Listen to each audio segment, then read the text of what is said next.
I will talk today about Impella concept and troubleshooting, as well as hopefully, if I have time, about the weaning criteria for Impella. So this is how the Impella catheter looks like. Sitting in the left ventricle, you have an inlet sitting in the left ventricle, you have an outlet sitting in the aorta, and above both, you have the motor pump, which sucks blood from the inlet all the way to the outlet. The outlet is below the motor pump, and I will explain why. That outlet area is relevant because it has other things as well. It has the fiber optic pressure port through which you can get a pressure waveform, aortic waveform, if you're in the proper position. It also has a monorail wire exit port. Impella is advanced over 0.018-inch wire system in a monorail fashion, not over the wire fashion. And the wire exit at this location, okay? An important idea is that that area is the thickest area. It's 14 French in the case of Impella CP and 21 French in case of Impella 5.5. But the rest of the catheter is only 9 French. It's actually the same size catheter for Impella CP and Impella 5.5. Okay. Now, in terms of the motor area, the motor sucks blood from inlet to outlet, yet the motor should not get exposed to that blood it's sucking. That is why we have a purge solution. You hear us talk about the purge solution. We have a purge solution that flows at high pressure, usually 300 millimeters of mercury or more, in this direction, opposite to the blood flow. And it protects the motor from corrosion. If blood gets in contact with the motor, there is a risk of clotting, but more importantly, there is a risk of corrosion. So that purge solution prevents corrosion of the motor. The purge solution can only be D5 or D20. It has to be dextrose or dextrose with sodium bicarbonate. It cannot be saline because saline is corrosive to that motor as well, okay? So that purge solution usually consists of D5 or D20, and the heavier it is, D20, the slower the purge rate will be. And in that solution, you put heparin, and it will run at about 10 to 20 milliliter per hour. This rate is important for you to eventually calculate how much heparin the patient is getting. And it's running at a high pressure, and the pressure as well as the rate will depend on the patient's blood pressure as well as which solution you're using. So that number is not fixed. It's controlled by the Impella controller, but it is usually around 10 to 20, and you multiply it by how much heparin you put.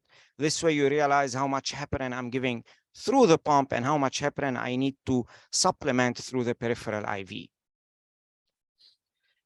This is the Impella catheter overall view. So you see at the back end of it, you see what we call the repositioning sheath, which I will explain a little later.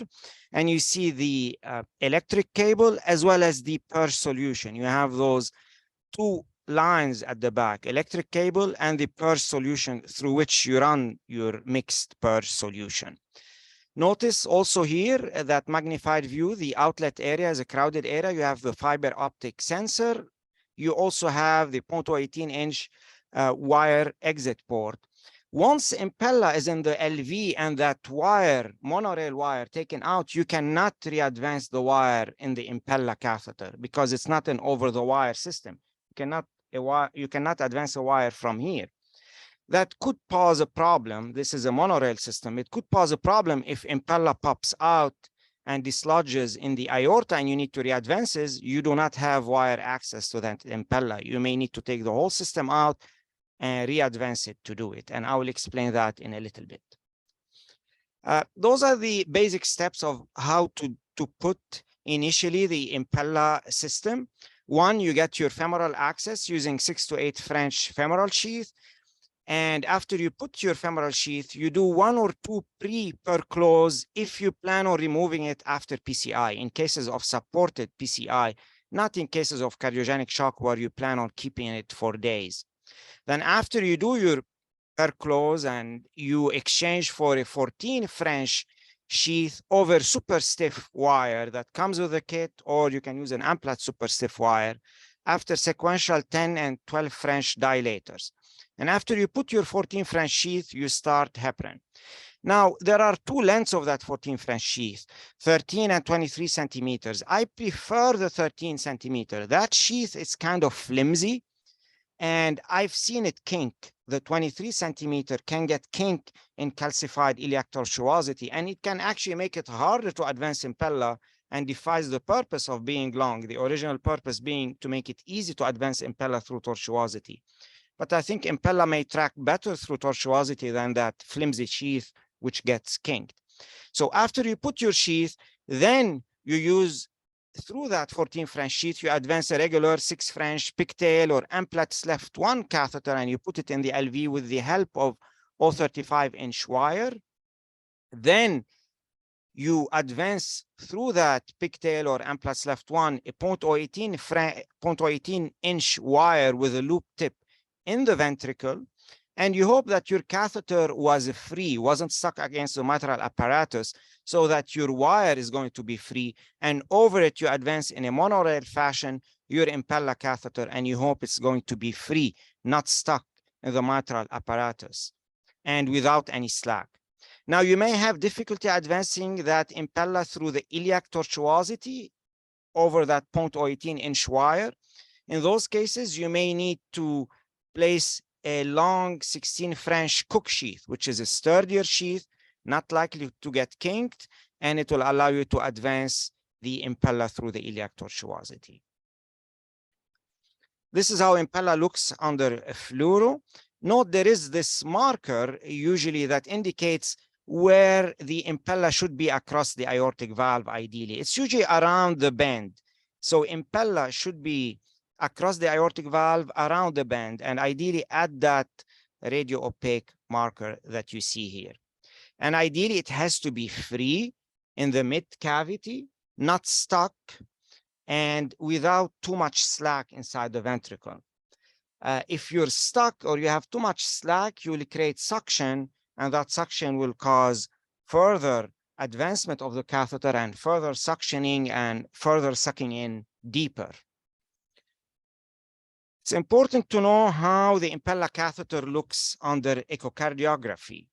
And those are very important slides to memorize. So the best echo view to assess Impella position is the long axis view. And you will be able to see the inlet on the long axis view. And the inlet position in relation to the aortic valve, it should be 3.5 to 4 centimeters from that aortic valve. The outlet, which is more difficult to see, should be 3 centimeters above the aortic valve. So those numbers are to memorize. 3.5 to 4 centimeters for the inlet from the aortic valve, 3 centimeters for the outlet above the aortic valve.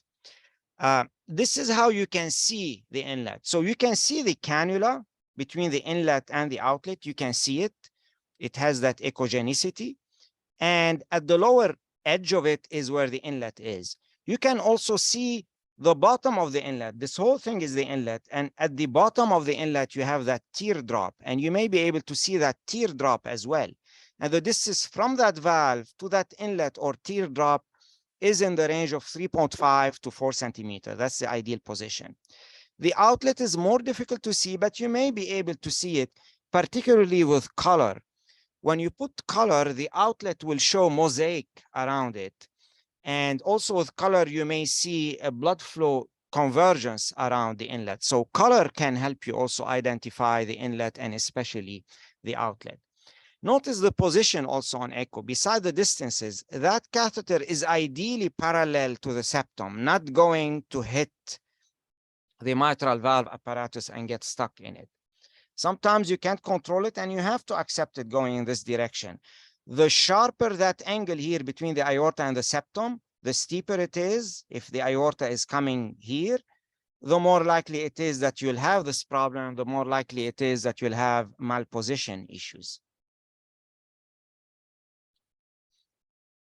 So I want to describe now the console and what you see on the Impella console once the Impella is in place.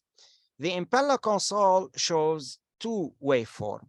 the aortic waveform on top and the motor current waveform on the bottom, which is similar to the power that you get in implanted LVAD. The Impella flow that you get here is not a direct measurement. It's an estimate derived from the motor current. Now the Impella pump is an axial continuous flow pump, yet notice that the motor current is not flat continuous. It has some pulsatility. And the reason for that is that the intrinsic LV still contributes to flow. It generates a pressure in systole and causes the flow and current to be higher in systole than in diastole. Now, the more depressed this intrinsic LV, the less systole it generates, and the more flat the motor current becomes, as well as the arterial pressure. Now, an important idea here is that the Impella flow is evidently driven by the motor current and the P level of that motor current, but that's not the only thing that drives the Impella flow. Another important parameter that drives Impella flow is the delta pressure between inlet and outlet. So if you have a normal person in whom you put Impella and his blood pressure is normal or high, it is the pressure gradient between the inlet and outlet is high. Basically, the outlet pressure is too high for that inlet, and it's harder for that Impella to suck. Conversely, you have somebody with depressed or arrested left heart. He has a very low outlet pressure and high inlet LV diastolic pressure, and therefore it's easier for that Impella to suck blood from inlet to outlet. So flow of the Impella is not just driven by the motor P level, it's also driven by the inlet to outlet pressure gradient, okay? The higher inlet LVDP, lower outlet pressures, as in patients with profound shock, the more flow and the less pulsatility you get. So Impella provides a continuous axial flow. As opposed to balloon pump, there is no need for EKG or pressure waveform synchronization. The more depressed the LV, the more Impella contributes to the cardiac output, and the less pulsatile the blood flow becomes. And sometimes that can happen intermittently when you're doing Impella-supported PCI. During balloon inflation in the left main, the pulse pressure may decline and the aortic pressure may become a flat pressure line provided by Impella. So this slide is very important for you to understand the LV flow concept with Impella. The more depressed the left ventricle, the lower the aortic outlet pressure and the higher the inlet LV-EDP pressure in diastole. Therefore, the easier it is for Impella to pump because of that lower outlet pressure, and the easier it is for it to pump in diastole because of the high LV-EDP. So your curve, so it will be easy to pump because of the low systemic pressure and easy to pump in diastole because of high LV-EDP. So you get a flat line and a higher motor current actually, and a higher Impella flow in patients with the most depressed LV. It's easier for Impella to pump in the most depressed LV and the most profound shock. So higher the flow provided by the Impella pump in both systole and diastole, therefore higher current, and not just higher, it will be also more flat. So more Impella contribution plus flat aortic and current waveforms. Impella further contributes to cardiac output in severe LV failure while unloading the LV and reducing O2 demand. That's why, in theory, it's an ideal supporting device for a failing left ventricle. It provides the best output in the most failing ventricle while fully unloading it and reducing its O2 demands.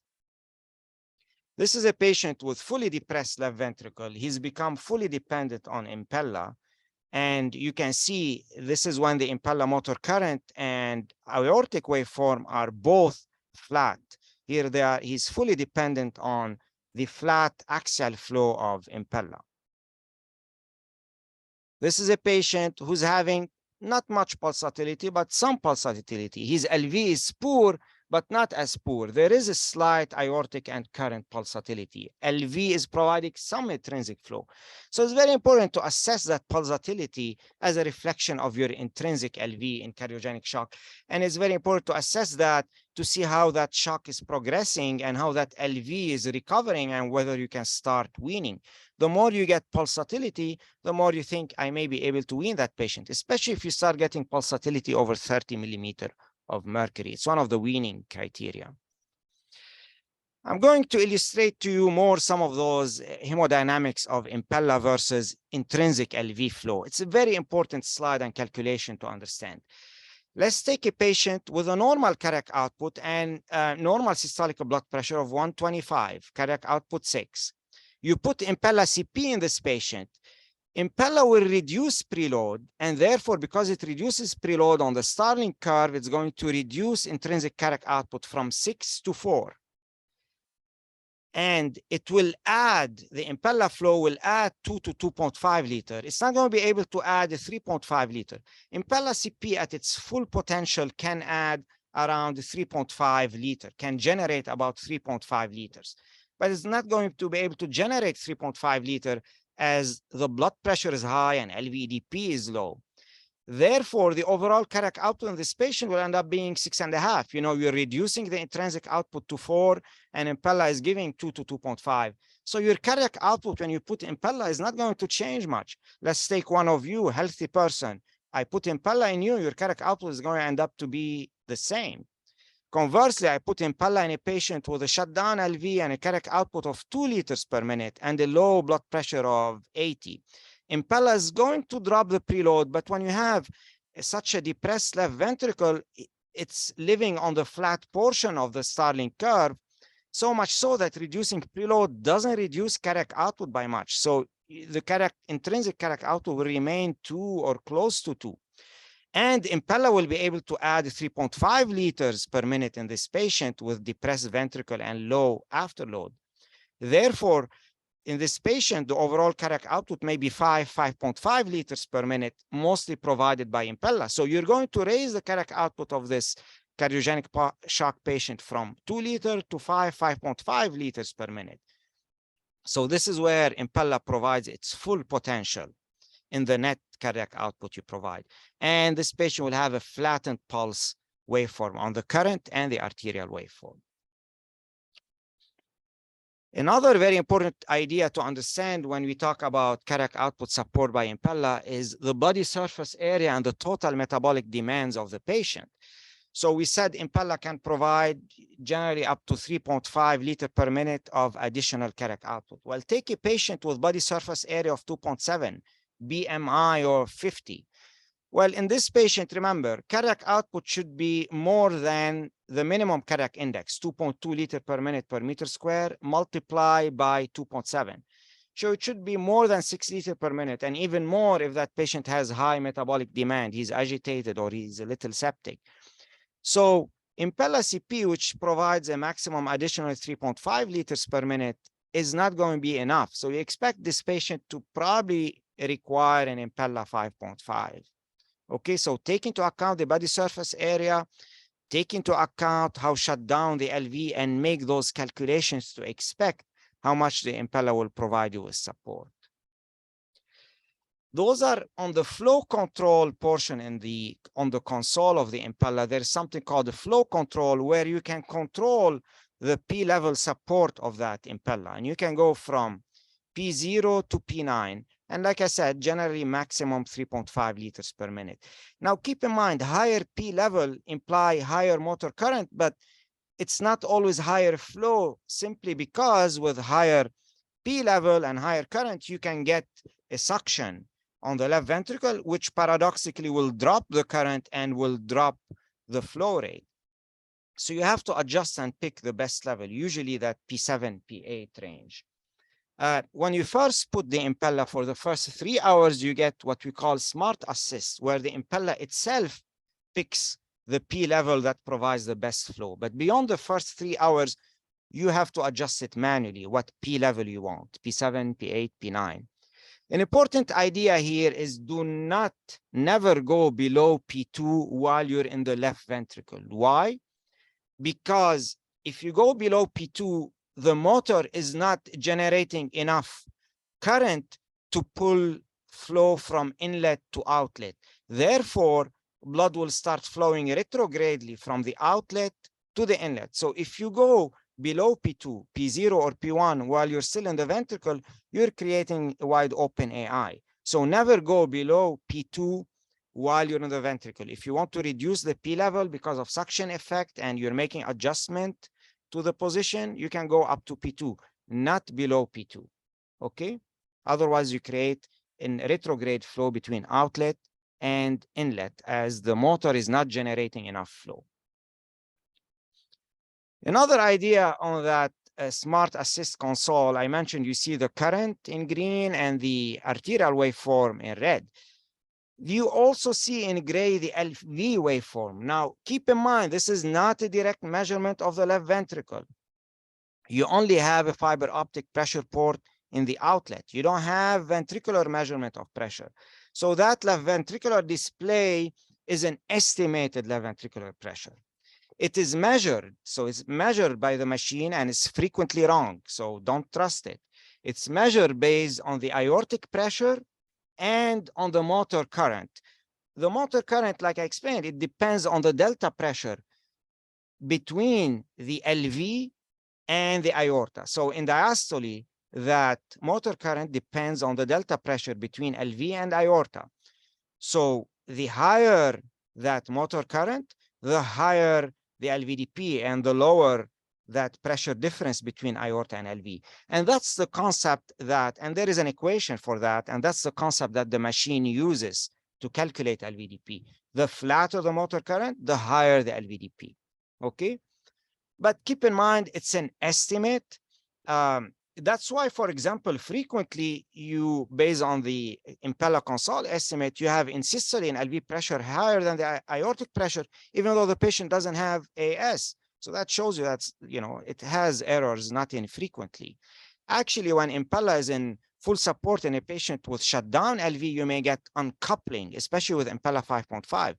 The aortic pressure is uncoupled. The LV is higher than the true LV pressure. So the aortic pressure in systole is higher than the LV systolic pressure. They become uncoupled if you're truly measuring the LV pressure with Impella 5.5.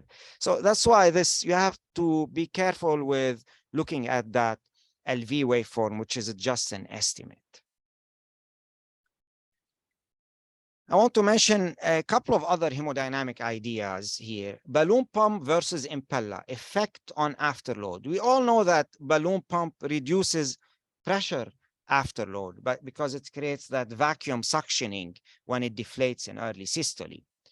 Impella also reduces afterload. Actually, Impella reduces afterload more than balloon pump, and it mainly reduces afterload, the volume afterload, not pressure afterload. It's a volume device. Remember, afterload, sometimes fellows don't know that. I really want you to know that. Based on Laplace law, afterload is LV pressure by radius, so also volume divided by thickness. So when you're shrinking the LV size, you're reducing afterload. So Impella is a great afterload reducing device. It actually reduces afterload significantly more than balloon pump. Now, in the early days of Impella, people used to think, well, maybe we should combine balloon pump and Impella. Balloon pump reduces pressure afterload, Impella reduces volume afterload. That turns out to be a horrible idea. Why? Because the diastolic augmentation of balloon pump increases the diastolic outlet pressure of Impella, which is a continuous pump, and counteracts the Impella flow in diastole. So actually, balloon pump starts working against Impella and drops Impella flow. Furthermore, you create significant hemolysis as Impella pumps against an inflated balloon. So no, do not combine both. Another important idea about balloon pump versus Impella, beside the effect on afterload, is the effect on coronary flow. We all know that balloon pump can increase coronary flow because it increases that diastolic pressure. However, in an animal study of cardiogenic shock, Impella improved coronary flow in unobstructed coronary artery by up to 45%, significantly more than balloon pump. So Impella does increase coronary flow, probably more than balloon pump. It's because it just increases the overall cardiac output significantly more than balloon pump. which at best gets you anywhere between 0.5 to 1 liter per minute rise in cardiac output. Now, another very important idea that I want fellow to know about balloon pump. Balloon pump does not improve coronary flow past a significant stenosis. So balloon pump increases coronary flow in an unobstructed coronary artery. But let's say you have an LAD with a 90% stenosis. You put a balloon pump. It's not going to increase coronary flow at all across the LAD unless you fix that stenosis. This has been shown using distal pressure wire and distal Doppler wires with and without balloon pump support. No increase in coronary flow past a significant stenosis with balloon pump. This has been shown in the 90s. Okay, only after you fix the lesion, you increase coronary flow. Conversely, with Impella, it is possible. It's not yet well established, but there was one paper in Circulation 2018 by Al-Aswad. It suggests that Impella has a capacity to increase distal coronary pressure using coronary wire pressure, even past a significant stenosis. So it is possible that Impella increases flow past a significant stenosis. At least we know that it increases distal coronary pressure past a significant stenosis. So all in all, Impella improves coronary flow and improves myocardial ischemia more than balloon pump. I want to move on to describe Impella position troubleshooting. So there are two situations wherein the motor current waveform becomes flat but not low, despite the pulsatile pressure waveform. So the motor current is flat, but the arterial or the sensor waveform is pulsatile. This is not like this patient. This patient has a shutdown LV and is fully dependent on Impella, and the motor current is flat and the arterial waveform is flat. That's not an Impella problem. That's an LV problem. However, it is an Impella problem when one is flat, the current is flat, but the other one is pulsatile. Usually this implies that both the inflow and the outflow, inlet and outlet, are in the same chamber and have the same pressure. That's why the motor current is the same. There is no gradient between inlet and outlet. So the inflow and outflow pressure are the same throughout the cardiac cycle, hence no pulsatility of the motor. The motor continues to pump at a high level, look, 800 MA, but it's just an inefficient swirl in one cavity, okay? So you get a flat green motor current with an LV pressure waveform when both the inlet and the outlet are in the LV, and here the outlet sensor will display an LV waveform, or you get that when both inlet and outlet are in the aorta. You could be fully out of in the aorta, or maybe your pigtail is still in the LV, but the inlet and outlet are in the aorta, okay? Now, some people ask you, you can get a flat current if you have a sucking effect. Yes, if the LV is underfilled and you get a sucking alarm with the Impella, the flow will be lower than the programmed flow, and the motor current may dampen and decline, but it's not going to be flat. That flat indicates position issue. Okay, and those are some echo illustrations of that. So when this happens, you immediately do your echo and you verify what I explained. You don't want it to be deep. You don't want it to be stuck against the mitral apparatus. You don't want it to be too much out. And you measure, like I mentioned, you look at the bottom of the cannula or the teardrop and you measure the distance. So how do you adjust? If Impella is too deep with ventricular tracing, as in this case scenario, how do you adjust it at the bedside?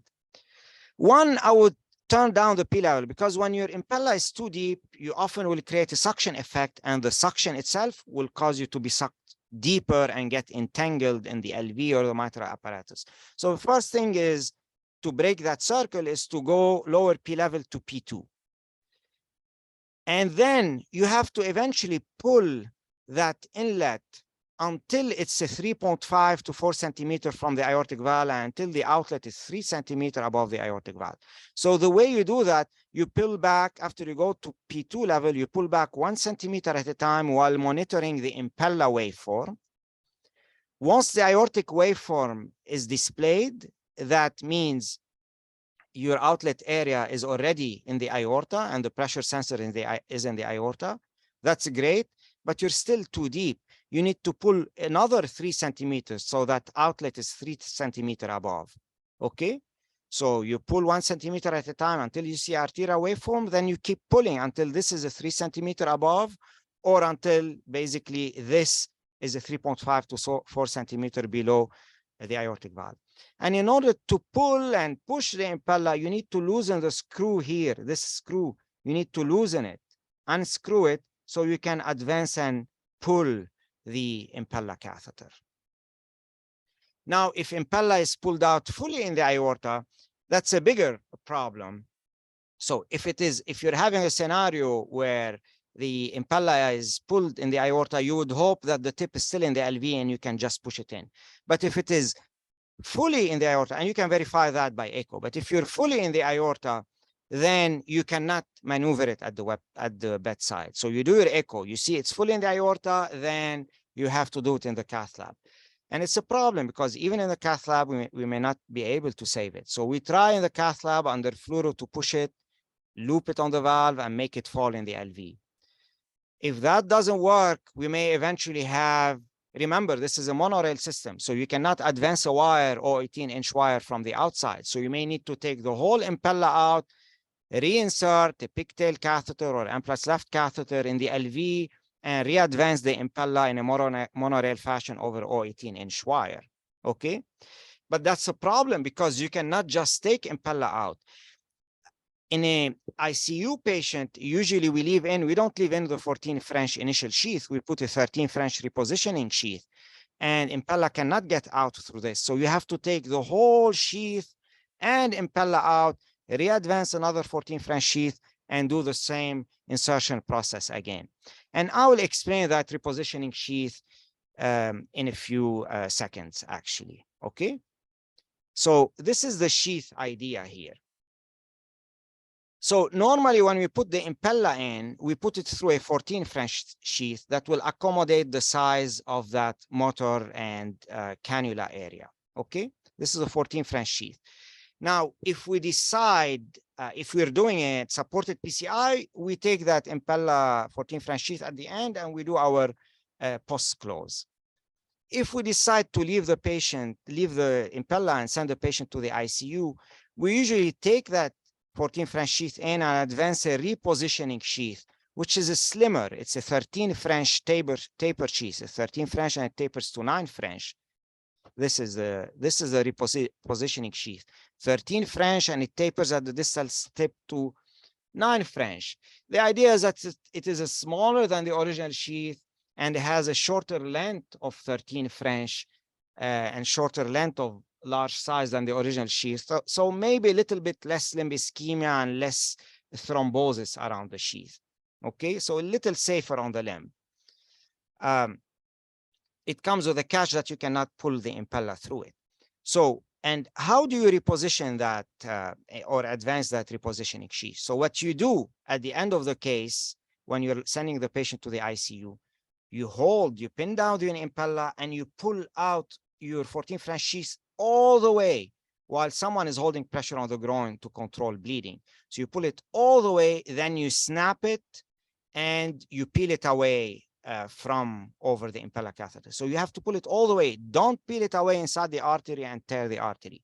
So you pull it all the way out. You see it coming out and you peel it away while pinning the impella. Because during that maneuver, if you don't control the impella well, the impella may dive in as you're pulling the sheath. So you pin it well, and you may need to do it under fluoro.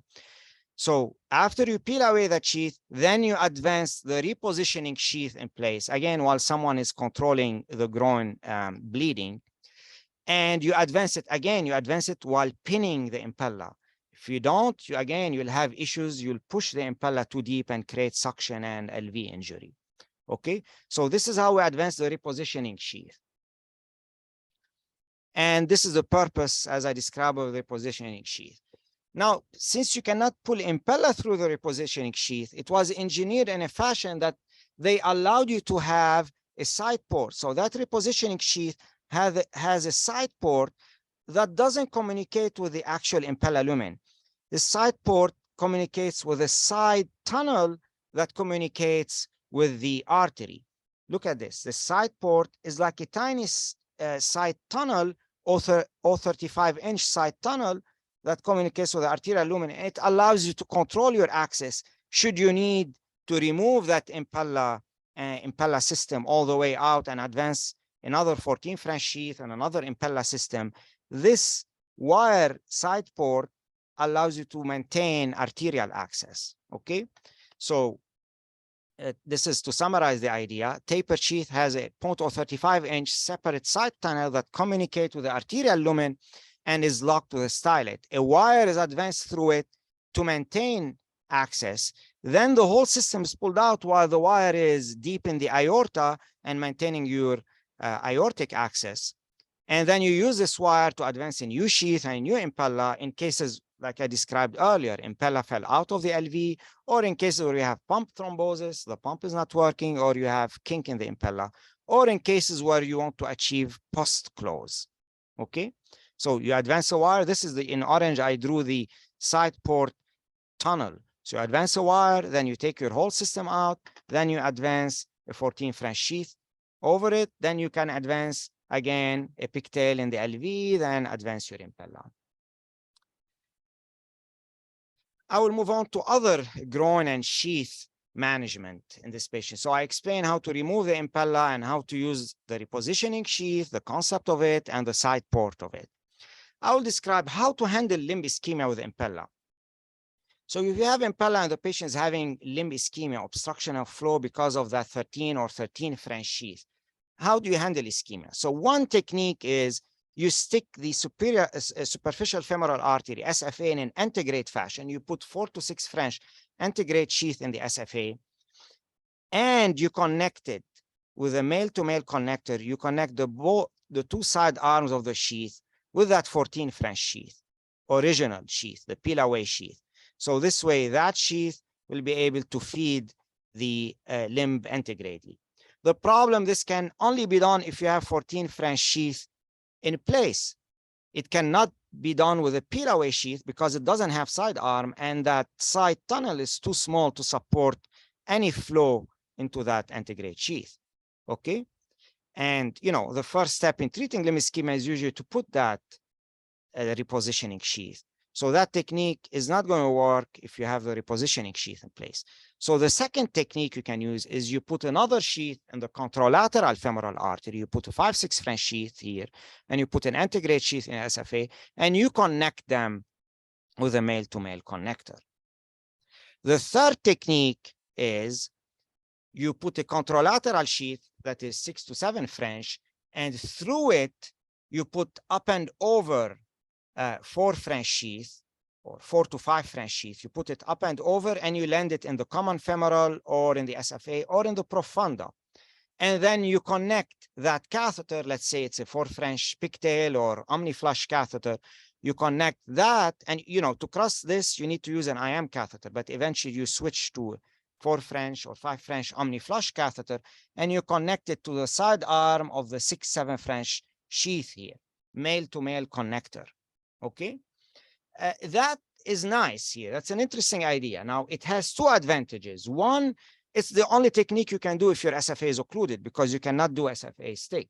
2, the other advantage is that you do not need to do SFA stick, which is actually a difficult stick to remove and to control hemostasis on. Okay, so those are the 2 advantages of this technique. The disadvantages is that you're having more catheter in this area and across the aorta and across the iliac. So you have more risk of thrombosis. Also, there is a risk of that flimsy catheter here getting kinked across the steep calcified bifurcation. So it has advantages and disadvantages, but those are the 3 techniques you can try. Probably that's the one that is most often applicable. Now, don't forget that this SFA sheath is not benign. Once you decide to take the whole system out, you take the impella, you want to take that sheath. This is not easy to achieve hemostasis here because it's free-flowing in the thigh. There is no support to hold pressure on, no bone to hold pressure on. So what I've done in the past, one, I've closed those with Minx closure device under ultrasound guidance. 2, what I've done is, if you've done this technique, is to do balloon hemostasis, balloon inflation, and achieve hemostasis over this area by inflating the balloon and achieve balloon hemostasis. Inflate the balloon for 15, 20 minutes and allow hemostasis using balloon control. If I don't have a contralateral sheath, and then, for example, this case, you can also do a radial axis, and I've done that, and use a radial to peripheral sheath and do balloon control hemostasis of that SFA stake. I want to describe one more idea related to the sheath before I move to some more troubleshooting ideas. How to post-close Impella sheath. Let's say the patient is cardiogenic shock, we place Impella, we send the patient to the ICU. We did not do pre-close because we don't know how long the Impella is going to stay in. So how do you do post-close of the Impella sheath? So let's say we weaned off Impella and we explanted it. You can do two techniques. One, the most common technique, and probably the safest, is to just hold manual pressure for about 45 minutes after your ACT is less than 150. The other technique, you can deploy closure device in the post system, post close. And here I will explain how you can do it. So that wire access port of the repositioning sheath is handy because it allows you to maintain access so you can deploy your closure devices. And here is how I do it. So we advance 0.035-inch wire through that side port. Then you pull your whole sheath and Impella. Then over that wire, you advance a 12 to 14 French new sheath. Okay, now you've had some hemostasis with that new sheath. Now in it, you put another wire. Now you have two 0.35-inch wires in it. And then afterward, over those two wires, you advance basically two devices. You can put two 8 French sheath, or what I do is you put 8 French sheath over one of them, and you advance per close or angioseal over the other one.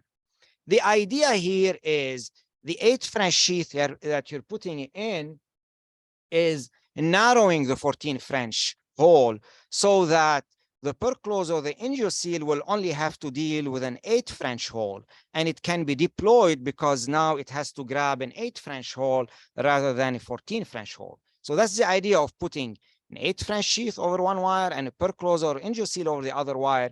So now the per close or angioseal is having to deal with a narrowed hole of, again, 6 to 8 French instead of 14 French, and they can grab it and be deployed with it.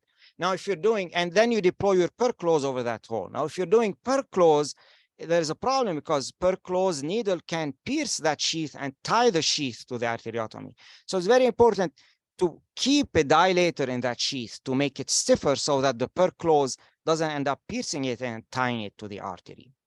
Okay, so after you deploy your per close or angioseal over the first wire, then you deploy your per close or angioseal over the second wire. Again, now the hole is smaller. The first per close has narrowed the hole for that sheath, and now you can deploy your second per close or angioseal. Okay. I want to move on to describe some ICU troubleshooting scenarios. So I will give you case scenarios. I will give 6 case scenarios, and we will have to decide what to do in each case scenario. Those are very common case scenario for you in the ICU. So try to pay careful attention to that. So you have a patient with cardiogenic shock. He has an Impella CP in place. His lactate, however, keeps rising. PA-SAT keeps declining. The overall cardiac output by SWAN is only 3 liters per minute, and the pump flow on the Impella console is only 1.8 liters per minute, so lower than the maximal expected flow of 3.5 liters per minute. And he's having intermittent suction alarm and low cardiac power output, which we use routinely in monitoring those cardiogenic shock patients. So what is the differential diagnosis? Impella not providing its full support with intermittent suction alarm, so low Impella flow with progressive shock. What's the differential diagnosis? Yes, so those are the top ones, and you have to think big 2. So one is poor position. Exactly, you answered it correctly. So 2 big ideas: poor position, that is hugging the LV or the mitral apparatus and creating suction, and that's creating low flow. So the impella migrated too deeply or stuck in the mitral apparatus, or low preload. Okay, and what I call low LV preload, it could be low LV preload from hypovolemia or bleeding, which happens frequently with impella, or low LV preload from RV failure. So low preload is not always hypovolemia. Low preload can be hypervolemia. Keep that in mind. RV failure is a big one in our cardiogenic shock with impella. Or it could be tamponade, another form of low preload, or fast AFib. AFib drops the LV preload, but it particularly impacts a failing RV. The failing RV really depends on the atrial kick to fill, but even the atrial kick to push flow into the PA, they tend to have pronounced A wave on invasive hemodynamics. So fast AFib impairs the RV and the LV inflow filling. Okay, so those are the two: poor position and low preload, and low preload includes RV failure. So here's what you do. You need to look at your swan. All those patients have a swan in place, should have a swan in place, and you look at your echo. So echo, you always check for those things. And always, whenever you have impella troubleshooting, keep in mind, you need to do echo and look always for those three things: position, as I explained a little earlier, and looking at the inlet position and distance to the aortic valve. RV dilatation, particularly one idea, septum is pushed toward the LVs. LV is being squashed by the RV. So a second idea, and tamponade, large effusion. So then you look at your hemodynamic. If your RA and wedge pressure are both low, especially RA less than 10 and wedge pressure less than 18, you can consider fluid challenge. Okay, now you do a fluid challenge. Okay, what do you consider a response? Now, you have to be careful those patients. You don't want to give a lot of fluid. You give it usually 500 milliliter, and you see if the cardiac output go by 10%, or go up by more than 10%, and the RA pressure does not rise more than 3, that's what we consider fluid responsive. And if you're still having a low flow, you can consider another fluid challenge. If with a fluid challenge, you don't get a significant rise in cardiac output and you get a significant rise in RA pressure, stop. Okay, even if your RA in absolute and wedge are still not very high, do not give more fluids. Okay, so assess your response to the fluid challenge. Be careful with it. Now, if on the other hand, not both are low, the RA pressure is elevated with a high RA to wedge pressure ratio, anywhere between 0.7 to 1, basically RA higher than wedge or close to wedge pressure in numbers, or PAPI less than 1, meaning PA pulse pressure divided by RA pressure less than 1, or poor RV here by echo, septum pushed toward the LV, then you have RV failure. And how? So you have low inflow, low preload from RV failure. So how do you handle that RV failure? People think RV mechanical support. Not always. You can try those other techniques. So one, you may need to increase inotrope and diurese the patient.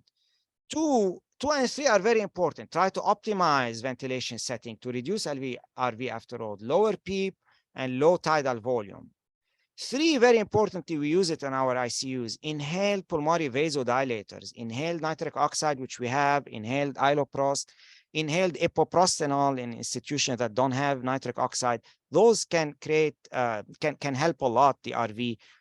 At the very end, you can do RV mechanical support. Okay. So, another idea here. So another case scenario, you have cardiogenic shock, you have impella CP is in place, the blood pressure remains low, mean 60, and lactate keeps rising, although the PA sat is stable or rising. Okay, the cardiac output is good in absolute value, 5, and pump flow is close to expected, 3.3 liters per minute. So this patient has okay cardiac output, okay impella flow, but the blood pressure is low and lactate keeps rising. Another idea, the PA sat is okay somehow. It's not dropping. So there's discrepancy between PA sat and lactate. Also, the cardiac power output is low, not because of cardiac output, but because of the low blood pressure. What is the differential diagnosis here? Excellent. Vikram is on top of the game. So yes, it is sepsis. Okay, sepsis. So there are 2 ideas. Here it's not it's not bleeding or hypovolemia clearly because you have good cardiac output in absolute. So it's not a low preload situation. The concern here is two things. One, I would think about is, well, maybe the 3.3 of Impella CP and the cardiac output of 5 is not sufficient for this, for example, morbidly obese patient. So, or patient with mainly cardiogenic shock, but also agitated and has maybe some septic component. So insufficient support, meaning the patient needs more support. Impella, even though it's doing its job, is not doing enough for that particular patient. So that's one differential diagnosis. The second differential to always think about is vasoplegia, as in sepsis and SEERS.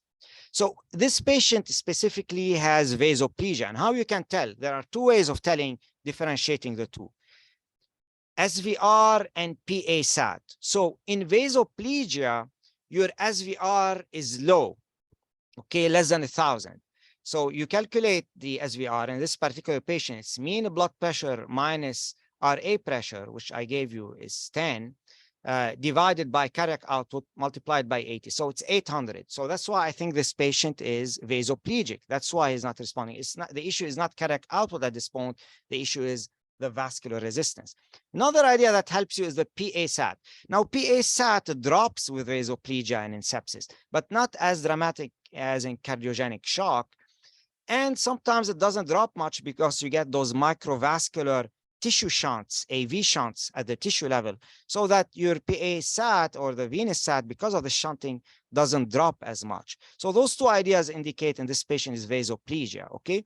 So in this patient, rather than saying, oh, I need to do Impella 5.5 and give him more cardiac output, rather I should focus on vasopressor, plus or minus giving him a fluid, a challenge, if fluid responsive biodynamic maneuver, as you would treat any vasoplegic shock, okay? No need to escalate support unless cardiac output is in this patient is low in absolute value with an index less than 2 or 1.5 in this range, with rising lactate despite SVR correction, okay? So you need a high threshold here to escalate LV support. So third idea is hemolysis. Well, how do you define it? It's been defined differently, but one, clinically, you can get it by seeing dark tea-colored urine. It's concerning. Two, it's plasma-free hemoglobin over 40. Some use it 20, or sudden rise more than 27 milligram per deciliter, especially not close to implantation, not in that first 12 to 24 hours, because you can get rise from the implantation and the early effect, but especially the next day. So that's the definition. Or LDH more than 2.5 upper limit of normal with high bilirubin. LDH is not specific. You need to have high bilirubin to consider it hemolysis. Hemolysis is very common with Impella CP. Depending on where you look at it, it's between 8 to 63% of the cases. And so it's very common. It's interesting, much less with Impella 5.5, unlike what people think. With Impella 5.5, you get more robust flow. So some think, oh, I get more hemolysis. No, because hemolysis is about the suction effect. You're sucking the flow between that 14 French, in that 14 French cannula between inlet and outlet. Well, the Impella 5.5 is sucking in a larger cannula of 21 French. So you get less hemolysis. It's probably less than 5% with Impella 5.5. So anyway, when you get hemolysis, so what is the differential diagnosis? Keep in mind, the differential diagnosis of hemolysis is very similar to the differential diagnosis of suction alarm and low pump flow, low Impella pump flow. So mainly two big ideas: poor position, too deep, or low preload hypovolemia or low preload RV failure. And the same differential diagnosis is established by echo and by your SWAN parameter, as I described earlier. Okay. There is one additional differential diagnosis, which is pump thrombosis, as in surgical LVAD, particularly in surgical LVAD, where hemolysis is not very prevalent. Hemolysis would be suggestive of pump thrombosis. I will explain how you can think of pump thrombosis in a little bit. So what you do in those cases of hemolysis is reduce pump speed to P2 until you fix your position and your preload. Fourth case scenario, and probably most important case scenario, is this. You have a patient with cardiogenic shock. He has an Impella CP in place. Lactate and ALT keep rising, and PA-SAT is declining to 42%. Cardiac output on the Swan is 3.6 liters per minute with an index of 1.5. He's a big patient. And the pump flow is 3.1 liters per minute. So the pump is doing kind of what it needs to do. But despite that, the PA-SAT is low, the overall cardiac output is low, he's still in profound shock with a progression of lactate and ALT. Keep in mind, ALT is a nice parameter of cardiogenic shock and tissue perfusion as well.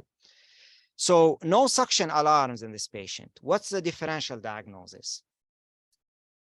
And to help you, this is something I've been alluding to since the beginning. Excellent answers.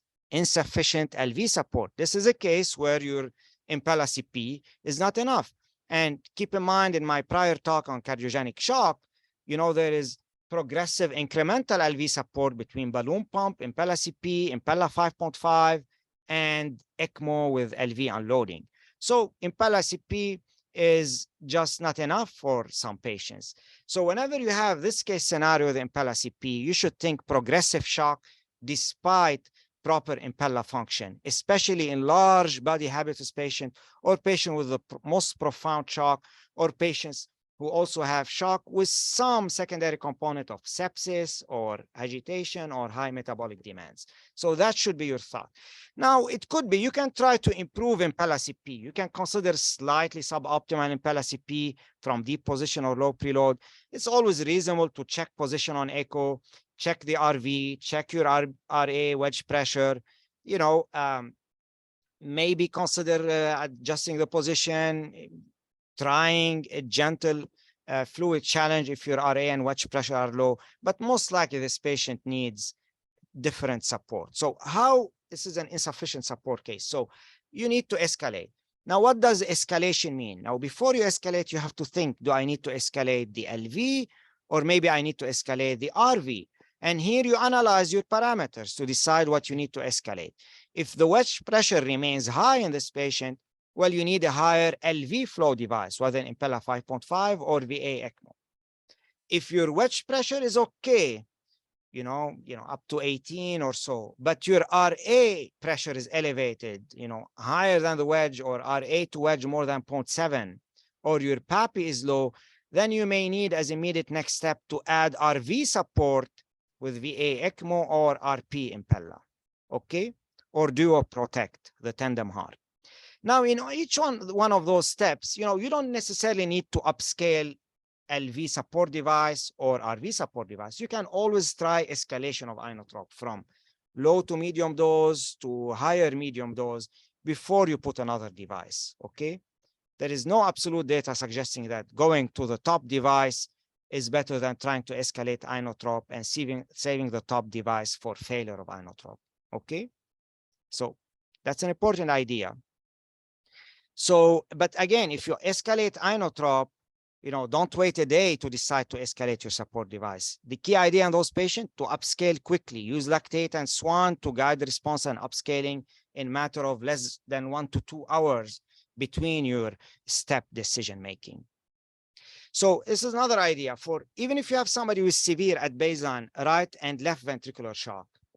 You may start with LV support device and see what happens. If shock persists after LV support with lactate, pressure requirement, ALT, cardiac power output, shock persists, you have two decisions to make.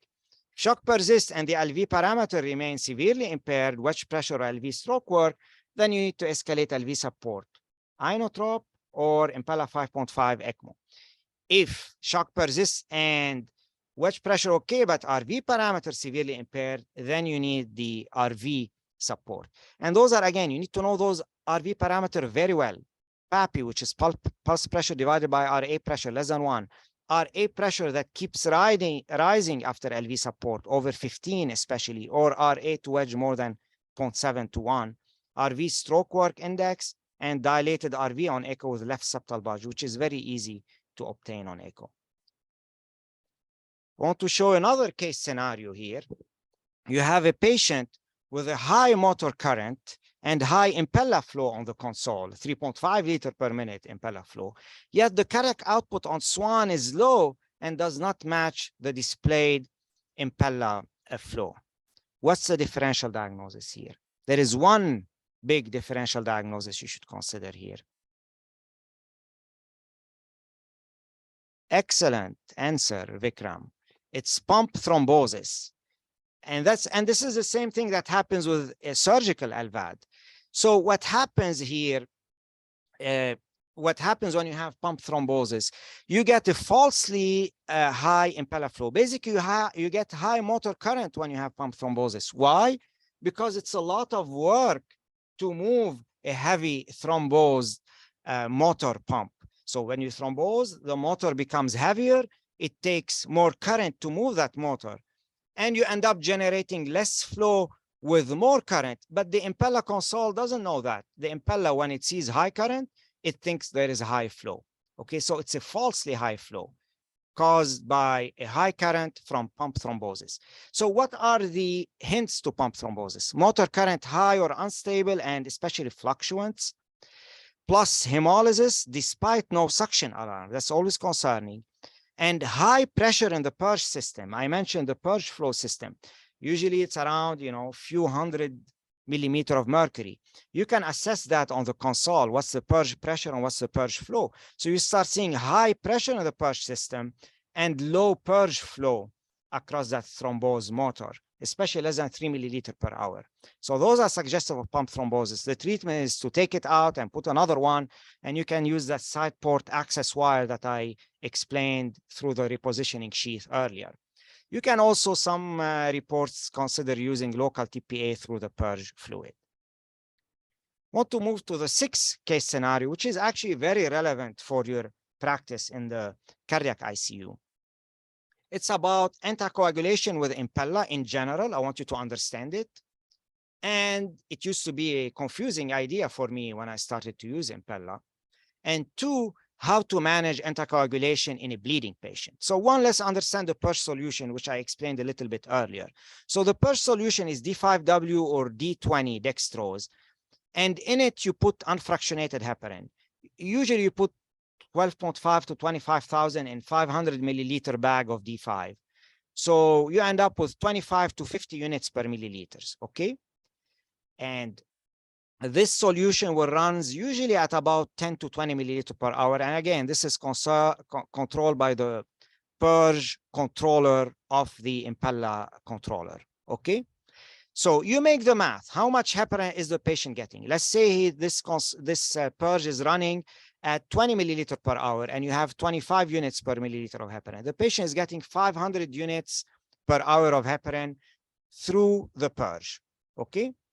Now, let's say your goal is to give that patient 12 units per kilogram per hour, which let's say is 1,000 units per hour. So he's getting 500 units per hour through the purge, so you need to add 500 units per hour through the peripheral IV.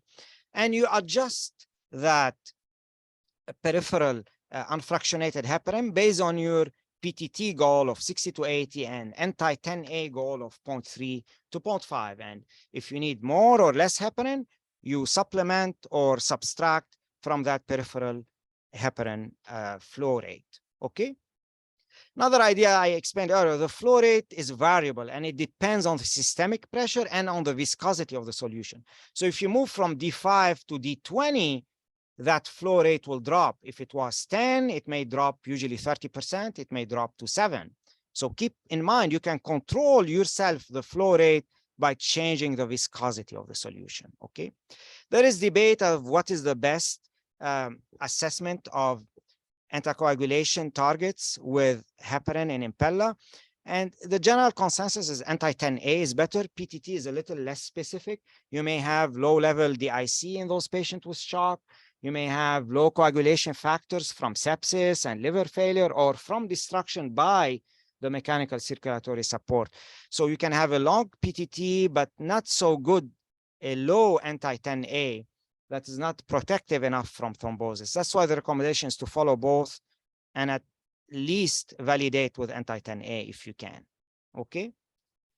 So this is the general recommendation. Now, what do you do if the patient is bleeding? And bleeding happens in 15 to 20% of Impella CP. So it's a common occurrence. So what you can do, you may stop the peripheral heparin and reduce the purge heparin dose by increasing the viscosity from D5 to D10 or D20, and you can reduce the unfractionated heparin concentration. You can go from 50, if you are 50, 25 to 15, and you can do D20W to reduce the flow rate. So you're reducing the overall heparin the patient is getting. And one study has suggested that this is safe. Lower PTT target in that one study was as safe with lower bleeding risk, shooting for a PTT of 40 to 50 instead of 60 to 80, and anti-10A of 0.2 to 0.3 was as safe as higher levels. Another thing that you can do in major bleeding is fully stopping the heparin and changing the purge solution to sodium bicarbonate. This is approved by the company to use. So you just use sodium bicarbonate instead of D5 or D20 with heparin, and you put D5 with 25 milliequivalent per liter of sodium bicarbonate. So this will prevent pump thrombosis. However, it is not going to prevent evidently sheath thrombosis. We're not certain it will prevent fully pumped thrombosis as well as heparin would. Okay, but you can consider it for a short period until you control your bleeding. So I would like to talk for the next 10 minutes about criteria to wean and explant Impella, and those criteria actually apply to any mechanical circulatory support.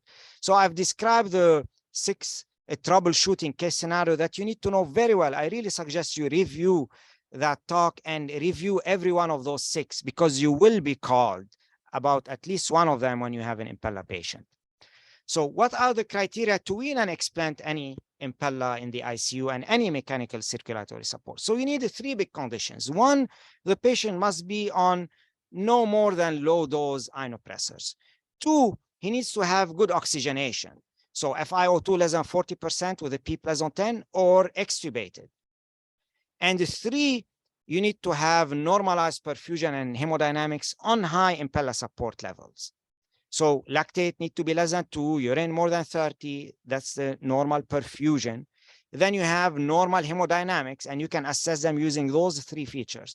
The systemic blood pressure, and like I mentioned earlier, you want systemic blood pressure over 90 with good pulsatility. Okay, you start seeing pulsatility on the current and the aortic waveform on Impella, ideally more than 30 millimeter of mercury, and some pulsatility on the pulmonic waveform on the PA SWAN catheter. Okay, so the other hemodynamic idea beside the systemic hemodynamic is the SWAN hemodynamic. PA SAT more than 55, 60, cardiac index more than 2.2, power output more than 0.6, and RA and wedge only mildly abnormal, less than 12 and less than 18. And the 4th thing for those hemodynamics, you can use echo, RV, and LV parameter. So you can use LVOT VTI, which is a correlate of stroke volume, more than 10 to 12 centimeter. You definitely want to see reduction in MR, severity of MR and TR, reduced LV and RV size compared to baseline. So those are important ideas. So again, systemic perfusion, systemic hemodynamics, SWAN hemodynamics, echo hemodynamics. Okay, you want those. Then after you have all those, then you can decide, well, okay, maybe it's time to wean now. Then you decide to wean, and after you decide to wean, you'll decide to explant. So you drop your Impella support from whatever it was, P7, P8, you drop it to the low support P2, and you ensure those same parameters, you monitor them, are stable for several hours, at least 2 hours, on minimal P2 level support of Impella, then you explant the Impella. Okay, that's the idea.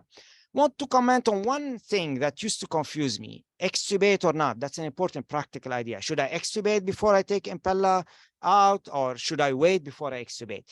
You can do it either way. There is value in extubating the patient while Impella is still in, and I sometimes prefer that. You extubate while Impella is still in. During extubation, you get significant rise in pre and after load. So you get a massive stress on the LV when you extubate. So it's nice to have mechanical circulatory support to support you from the stress of extubation. However, so don't fear extubating while you still have Impella. However, there is a counter argument to that, is that patients are more likely to tolerate removing Impella if they are intubated with proper O2 supply and low work of breathing. So they are more likely, their heart is more likely to tolerate the condition of better O2 supply and lower lower overall workload as you take the Impella out. Also, there is the advantage if you remove Impella while the patient is still intubated, there is an advantage of better hemostasis. But you can do it both ways. You don't always have to wait till, you don't have to wait to extubate the patient until Impella is removed. Okay, so I want to insist on that point. Both ways are okay. And a lot of time I prefer extubating before. So now I mentioned weaning and explanting. Now somebody will ask, well, how can you wean, for example, somebody with chronic cardiomyopathy, or can you wean someone with chronic cardiomyopathy?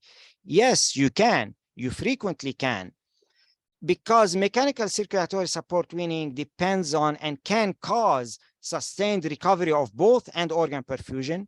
It normalizes renal perfusion, liver perfusion, tissue perfusion in a way that the patient will be able to tolerate not being on support device. Two, it improves and creates some sustained recovery of some ventricular function and some cardiac output via sustained ventricular unloading that will persist even after you take the Impella out. Same with end organ perfusion that will persist even after you take Impella out. And here is how it works. Even in decompensated chronic cardiomyopathy, intrinsic cardiac output may significantly improve even as EF remains irreversibly low. And this improvement may allow mechanical circulatory support weaning. Because of this, when you have the Impella for a few days, you're allowing the patient to undergo a lot of diuresis. And this creates sustained reduction in preload and afterload, which, as I explained, is LV volume, as diuresis has been achieved during Impella. This, another thing that, so this sustained reduction in preload and afterload will allow the LV volume to thrive even after you take the mechanical circulatory support out. Second idea is that the Impella, as I explained, or balloon pump even, will improve myocardial perfusion for a few days, will allow the myocardium to recover from whatever stunning it sustained in the shock phase before you place your device. And that will improve the LV function and stroke volume enough to allow you to sustain being off Impella. Third, it will improve functional MR and TR by shrinking the LV, and that will allow a significant and sustained potentially improvement of stroke volume as long as the LV is shrunk and the MR is shrunk in a sustained fashion. And fourth, it allows recovery of organ perfusion, particularly renal perfusion, so you can sustain your diuresis. So for all those reasons, even if you have an irreversibly low EF, you can still wean the patient out in chronic cardiomyopathy for those four reasons that I actually explain well in my book as well. So in many cases, mechanical circulatory support is a bridge to myocardial recovery. In my experience, most often is a bridge to myocardial recovery. So in chronic cardiomyopathy, as I explained, it could be that, although it may take longer time to wean. It is also a bridge to myocardial recovery after a big MI, STEMI. It's usually faster time to wean and explant than chronic cardiomyopathy shock. It's also a bridge to myocardial recovery in post-pump, post-heart surgery shock. It's usually also faster time to wean than chronic cardiomyopathy, especially if the patient had good bypass graft targets and has positive viability. It's also a bridge to myocardial recovery of myocarditis, fulminant myocarditis. If you cannot wean the patient, then it's a bridge to surgical mechanical circulatory support, transplant, or palliative care. Quickly here, there are various protocols of weaning Impella. Once you've achieved those conditions on high level of Impella support, then you want to go down to low support. And there are various ways of doing it. One, you can reduce the P level support under flow control by 2 every 4 hours to reach P2. So you go from P8 to P6, P4, then P2. Or what I prefer more is reduce from full support, P8, to half support, P4 for 2 hours, then to P2. Or you can go from full support directly to P2. And in any of those, regardless of how you do it, at every step, you observe hemodynamics and echo at bedside for 10-15 minutes using the same parameter targets as you're weaning off, okay? And then if tolerated, you keep it for 2 hours. After the patient has tolerated this level, you keep that level for at least 2 hours and you reassess those hemodynamics again.